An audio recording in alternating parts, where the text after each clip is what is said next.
ജയിലിൽ നിന്നിറങ്ങിയ സന്ദീപ് വാര്യർ തീപ്പന്തമായി മാറുന്ന കാഴ്ചയാണ് കാണാൻ സാധിക്കുന്നത്. എന്തു തോന്നിവാസവും ചെയ്തു കൂട്ടാമെന്ന് CPM BJPക്ക് കൈകൊടുത്ത് ഗൂഢമായ നീക്കം നടത്തുന്നുണ്ടെങ്കിലും BJPയുടെ കോട്ടകൊത്തളങ്ങളിൽ എന്താണ് നടക്കുന്നത് എന്നറിയാവുന്ന സന്ദീപ് വാര്യർ ഇന്നിപ്പോൾ മുഖ്യന് മുന്നിൽ ഒരു കൊടി കുത്തുകയാണ്. ഈ സർക്കാർ CPM സർക്കാരല്ല, PM ശ്രീ സർക്കാരാണ് എന്ന് പറഞ്ഞുകൊണ്ട് തുടങ്ങുന്ന സന്ദീപ് ഒരു കാര്യം അടിവരയിട്ട് പറയുന്നുണ്ട്. മുഖ്യമന്ത്രി, നിങ്ങൾ കോൺഗ്രസുകാരെ ഒരു കാര്യവും ബോധിപ്പിക്കേണ്ട, പക്ഷെ നിങ്ങളുടെ തോളോട് തോൾ ചേർന്ന് നിൽക്കുന്ന 4 മന്ത്രിമാരെയും പിന്നെ ബിനോയ് വിശ്വത്തെയും ഒന്ന് പറഞ്ഞു മനസ്സിലാക്കൂ.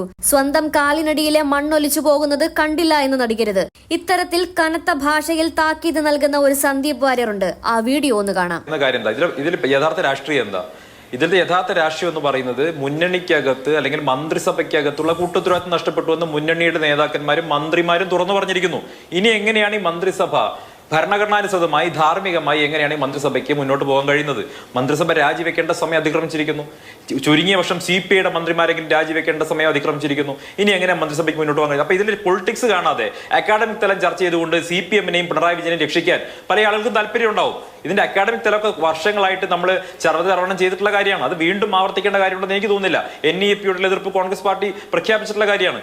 പല ദുർബലമായിട്ടുള്ള സംസ്ഥാനങ്ങളും ഫിനാൻഷ്യലി ബുദ്ധിമുട്ടുള്ള സംസ്ഥാനങ്ങളും പണം വാങ്ങിയാണെങ്കിലും വാങ്ങിക്കോട്ടെ എന്നൊരു നിലപാട് പ്രതിപക്ഷ നേതാവ് അടക്കം ഉന്നയിച്ചിട്ടുണ്ടല്ലോ. അപ്പൊ അതൊക്കെ സ്വാഭാവികമായിട്ട് കാര്യമാണ്. പക്ഷെ ഇവിടെ എന്താ, ഇവിടെ വർഷങ്ങളായി ഇതിനെതിരെ വലിയ പോരാട്ടം നടത്തുന്നു എന്നൊക്കെ പറയുകയും പാർട്ടി കോൺഗ്രസ് പ്രമേയം പാസ്സാക്കുകയും ചെയ്തതിനു ശേഷം ഇന്ന് വന്ന് ഞങ്ങൾ നിലപാട് മാറി എന്നാ പറഞ്ഞത്.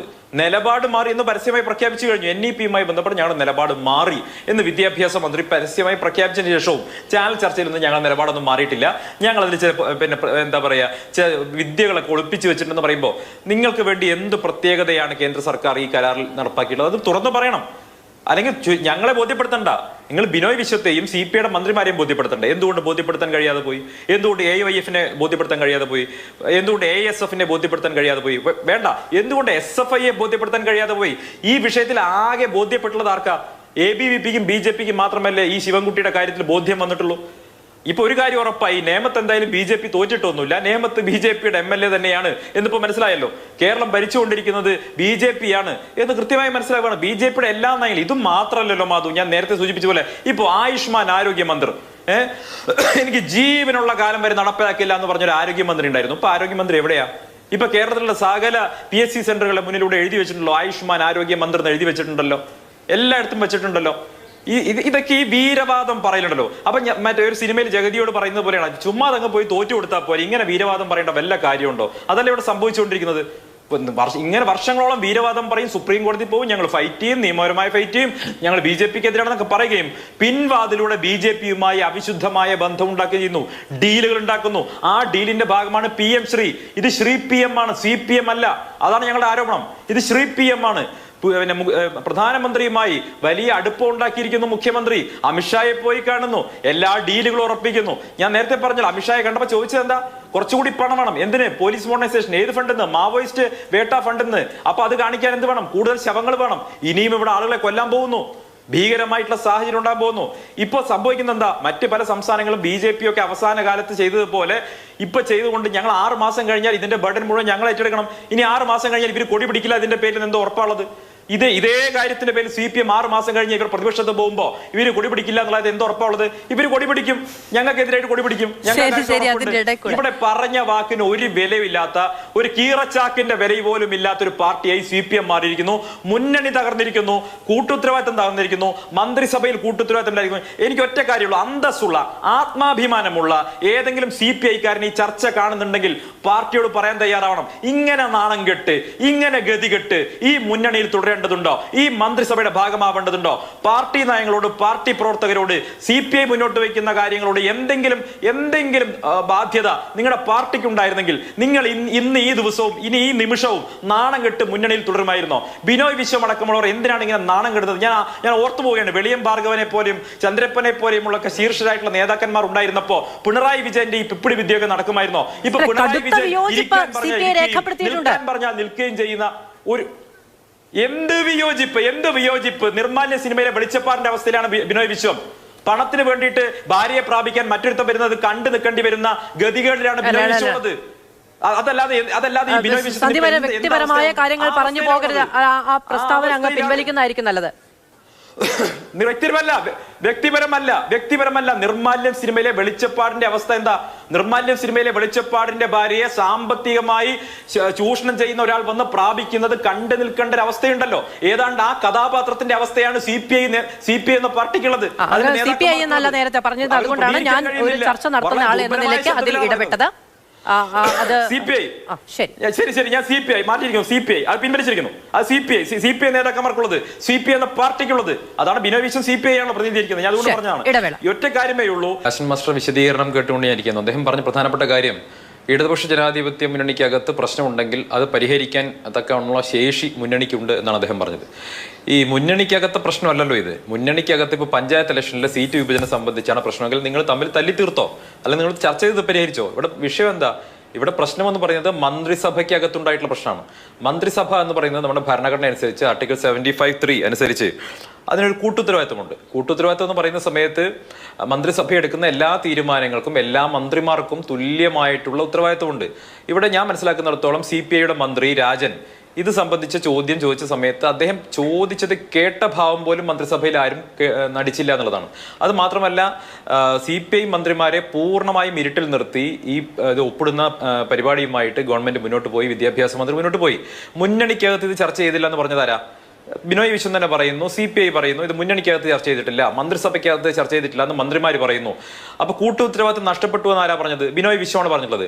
അപ്പോൾ കൂട്ടു ഉത്തരവാദിത്വം നഷ്ടപ്പെട്ടു കഴിഞ്ഞാൽ മന്ത്രിസഭ സ്വാഭാവികമായിട്ടും ചെയ്യേണ്ടത് എന്താണ്? ഭരണഘടനാനുസൃതമായ ഒരു മന്ത്രിസഭ കൂട്ടുത്തരവാദിത്വം നഷ്ടപ്പെട്ടു എന്ന് പ്രധാനപ്പെട്ട ഘടകകക്ഷി നേതാക്കന്മാരും മന്ത്രിസഭാംഗങ്ങളും പറഞ്ഞാൽ പിന്നെ അവിടെ എന്തിനാണ് CPI തുടരുന്നത്? സ്വാഭാവികമായിട്ടും രാജിവെച്ച് പുറത്തു പോരുക എന്നുള്ളത് ഭരണഘടനാപരമായിട്ടുള്ള ധാർമ്മികമായിട്ടുള്ള ഒരു ബാധ്യതയാണ്. അത് CPI നിർവഹിക്കുമോ, അതോ അധികാരമെന്ന അപ്പകഷ്ണത്തിന് വേണ്ടി ഏത് വിട്ടുവീഴ്ചയും ചെയ്തുകൊണ്ട് തങ്ങളുടെ പാർട്ടിയുടെ അഭിമാനവും അസ്തിത്വവും AKG സെന്ററിൽ കൊണ്ടുപോയി പണയം വെക്കാൻ തന്നെയാണോ ബിനോയ് വിശ്വം തീരുമാനിച്ചിട്ടുള്ളത് എന്ന് ഈ ചർച്ചയിൽ CPIയുടെ പ്രതിനിധി ഉണ്ടെങ്കിൽ അദ്ദേഹമാണ് വെളിപ്പെടുത്തേണ്ടത്. ഇവിടെ നേരത്തെ ചോദിച്ചതുപോലെ, മാധു ചോദിച്ചതുപോലെ, ഈ പ്രകാശൻ മാസ്റ്റർ വിശദീകരിക്കുന്നത് പോലെ എന്ത് മാറ്റമാണ് ഈ PMശ്രീയുമായി ബന്ധപ്പെട്ട് വന്നിട്ടുള്ള, അല്ലെങ്കിൽ ന്യൂ എഡ്യൂക്കേഷൻ പോളിസിയുമായി ബന്ധപ്പെട്ട് കേന്ദ്ര സർക്കാർ കേരളത്തിന് വേണ്ടി സവിശേഷമായ എന്തെങ്കിലും മാറ്റം വരുത്തിയിട്ടുണ്ടോ? മാത്രമല്ല, ഇപ്പം കേന്ദ്ര സർക്കാർ മുന്നോട്ട് വെക്കുന്ന എല്ലാ അടിസ്ഥാന ആശയങ്ങളും അംഗീകരിച്ചു കൊള്ളാം എന്ന് തുല്യം ചാർത്തിയിട്ടാണ് വിദ്യാഭ്യാസ വകുപ്പ് പോന്നിട്ടുള്ളത്. അപ്പോൾ കേന്ദ്ര സർക്കാരിന് മുന്നിൽ ഒപ്പിട്ടിട്ടുള്ള കരാർ, ധാരണാപത്രം, ആ കരാറിൽ എങ്ങനെയാണ് കേരളത്തിന് മാത്രമായിട്ട് എന്തെങ്കിലും പുതുതായിട്ട് അല്ലെങ്കിൽ എന്തെങ്കിലും വിട്ടുവീഴ്ച നരേന്ദ്രമോദി സർക്കാർ ചെയ്തിട്ടുണ്ടോ?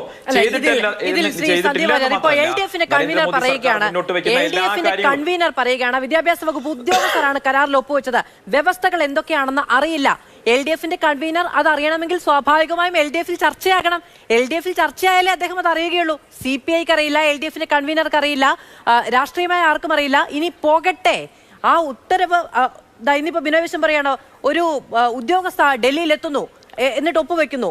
ആ കരാറിൽ ഒപ്പുവെച്ചത് ഉദ്യോഗസ്ഥരാണ്, കരാറിൽ ഒപ്പുവെച്ചത് LDFന് അറിയില്ല എന്ന് പറയുന്ന LDF കൺവീനറാണ്.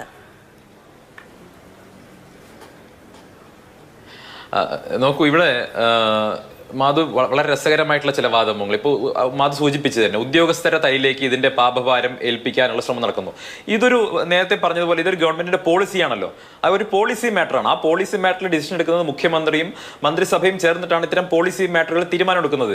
അപ്പം നയപരമായിട്ടുള്ള ഒരു കാര്യത്തിൽ സർക്കാർ അറിയാതെ ഇവിടുത്തെ ഉദ്യോഗസ്ഥർ സ്വന്തമായി എയർ ടിക്കറ്റ് എടുത്ത് ഡൽഹിയിൽ പോയി അവിടുത്തെ കേന്ദ്ര സർക്കാരുമായി ഒപ്പിട്ടു എന്ന് പറഞ്ഞാൽ ഇതെങ്ങനെയാണ് ഈ ചോറ് കഴിക്കുന്ന മലയാളിക്ക്, അന്നം കഴിക്കുന്ന മലയാളിക്ക് ഇത് വിശ്വസിക്കാൻ പറ്റുമോ?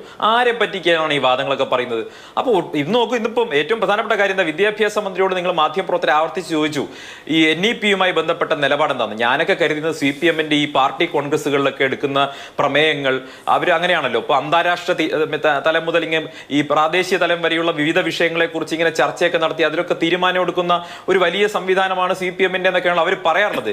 ഞാൻ കരുതിയത് അവർ ഈ മധുര പാർട്ടി കോൺഗ്രസിലൊക്കെ എടുക്കുന്ന തീരുമാനം അതിനൊക്കെ വലിയ സാങ്ക്ടിറ്റി അവർ കൽപ്പിക്കുന്നുണ്ട് എന്നാണ് ഞാൻ കരുതിയത്, പവിത്രത കൽപ്പിക്കുന്നുണ്ടെന്നാണ് ഞാൻ കരുതിയത്. പക്ഷെ എന്താ സംഭവിച്ചത്? മധുര പാർട്ടി കോൺഗ്രസിൽ ന്യൂ എഡ്യൂക്കേഷൻ പോളിസിയെ തള്ളിപ്പറഞ്ഞ് കുറച്ച് കാലത്തിന് ശേഷം ഇപ്പുറം CPMന്റെ നേതാവായിട്ടുള്ള വിദ്യാഭ്യാസ മന്ത്രി എന്താ പറയുന്നത്? വിദ്യാഭ്യാസ മന്ത്രി പറയുന്നത് ഞങ്ങൾ നിലപാട് മാറിയെന്ന. അപ്പൊ വിദ്യാഭ്യാസ മന്ത്രിയുടെ മാത്രം നിലപാടല്ലല്ലോ മാറിയത്, CPMന്റെ നിലപാട് മാറിയത് കൊണ്ടാണ് വിദ്യാഭ്യാസ മന്ത്രി നിലപാട് മാറിയിട്ടുള്ളത്.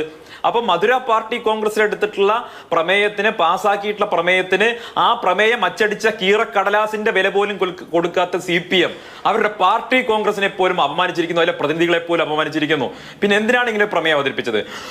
എന്തിനാണ് നിങ്ങളുടെ മുന്നണി ഇത്തരത്തിലുള്ള വലിയ വിദണ്ഡ വാദങ്ങൾ പറഞ്ഞത്? നിങ്ങളുടെ പാർട്ടി എന്തിനാണ് ന്യൂ എഡ്യൂക്കേഷൻ പോളിസിക്കെതിരെ ഇങ്ങനെ പറഞ്ഞത്? ഇത് ആദ്യമാണോ മാധു നരേന്ദ്രമോദി സർക്കാർ കൊണ്ടുവന്ന പദ്ധതികൾ അല്ലെങ്കിൽ നരേന്ദ്രമോദി സർക്കാരിന്റെ നിയമങ്ങൾ, ഈ നിയമങ്ങളൊന്നും ഞങ്ങൾ കേരളത്തിൽ നടപ്പാക്കില്ല എന്ന് പറഞ്ഞ് ഈ വാചകം അടിച്ചുകൊണ്ട് വീരവാദം അടിച്ചുകൊണ്ട് ഈ സാധാരണ അന്തംഗമ്മി സഖാക്കളുടെ കയ്യടി നേടാനുള്ള വീരസ്യം പറച്ചിലിനപ്പുറം മോദി സർക്കാർ കൊണ്ടുവന്ന ഏത് കാര്യം ഇവർ നടപ്പാക്കാതിരുന്നിട്ടുള്ളത്? ഞാൻ ചോദിക്കട്ടെ, UAP അമെന്റ്മെന്റ് നടപ്പിലാക്കില്ല എന്ന് പിണറായി വിജയൻ പറഞ്ഞ് നാക്ക് വായിലേക്കിട്ട് മുമ്പ് 2 സഖാക്കളെ കോഴിക്കോട് അറസ്റ്റ് ചെയ്തില്ലേ? അതേ അമെന്റ്മെന്റിന്റെ പേരിൽ ഇന്ത്യയിൽ ആദ്യത്തെ അറസ്റ്റ് ആലോചിക്കണം. മലനും താഹയും UAP അമെന്റ്മെന്റ് CPI തന്നെ എതിർപ്പ് പ്രകടിപ്പിച്ചുള്ള മാവോയിസ്റ്റ് വേട്ട.